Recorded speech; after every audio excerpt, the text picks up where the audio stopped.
Welcome to Riva power solutions.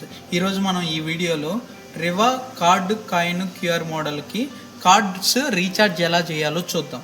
First మనం cards recharge చేయాలంటే మన దగ్గర మాస్టర్ కార్డ్ ఉండాలి. ఈ మాస్టర్ కార్డ్ ఏంటంటే సెట్టింగ్స్ ఓపెన్ చేయాలంటే ఖచ్చితంగా ఈ మాస్టర్ కార్డ్ ఉండాలి. ఒకసారి ఈ మాస్టర్ కార్డ్ చూపించండి. కార్డ్ సెట్టింగ్ అని వచ్చింది. ఈ కార్డ్ సెట్టింగ్ దగ్గర సెట్ బటన్ ప్రెస్ చేయండి. రీఛార్జ్ కార్డ్ అని వస్తుంది. రీఛార్జ్ కార్డు దగ్గర మళ్ళీ ఒకసారి సెట్ బటన్ ప్రెస్ చేయండి. ఎంటర్ మనీ అని వస్తుంది. ఎంటర్ మనీ దగ్గర మనం ఆ వాల్యూ పెంచుకోవాలంటే అప్ బటన్, అంటే ఇన్ కేస్ నాకు రీఛార్జ్ 100 కంటే ఎక్కువ కావాలనుకోండి ఇలా పెంచుకోవచ్చు, అంటే 150 అలా కావాలనుకుంటే, లేదా తగ్గించుకోవాలంటే డౌన్ బటన్. మనకి 100 కావాలనుకుంటే మళ్ళీ సేమ్ సెట్ బటన్ ఒకసారి ప్రెస్ చేస్తే షో యూజర్ కార్డ్ అని అడిగిద్ది. ఈ షో యూజర్ కార్డు దగ్గర మనకి ఈ యూజర్ కార్డు తీసుకొని ఒకసారి చూపించండి. Recharge okay, balance 100. In case నాకు 200 రీఛార్జ్ కావాలంటే ఇంకొకసారి చూపించండి, 200 అయిపోద్ది. ఓకే, రీఛార్జ్ చేయడం అయిపోయిన తర్వాత ఇక్కడ చూడండి రీఛార్జ్ ఓకే, బ్యాలెన్స్ 200 అని ఉంది కదా.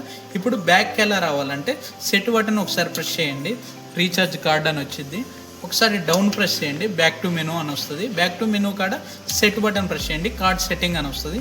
కార్డ్ సెట్టింగ్ దగ్గర డౌన్ ఇంకొకసారి ప్రెస్ చేయండి, ఎగ్జిట్ మెనూ రాగానే సెట్ బటన్ ఒకసారి ప్రెస్ చేయండి.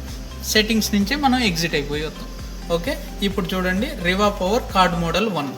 ఇక్కడ మనం రీఛార్జ్ చేసాం కదా, ఈ కార్డ్ని ఒకసారి చూపించండి, బ్యాలెన్స్ చూపిస్తుంది. ఒకసారికే మనకి మనీ కట్ అయ్యి వాటర్ రావండి. ఒకసారి బ్యాలెన్స్ చూపించిన తర్వాత ఇంకొకసారి కార్డు పెడితే అప్పుడు మనీ కట్ అయ్యి వాటర్ వస్తాయి మనకి.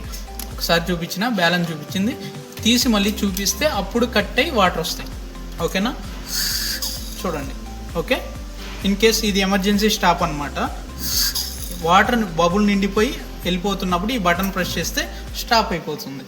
ఓకేనా, థ్యాంక్ యూ.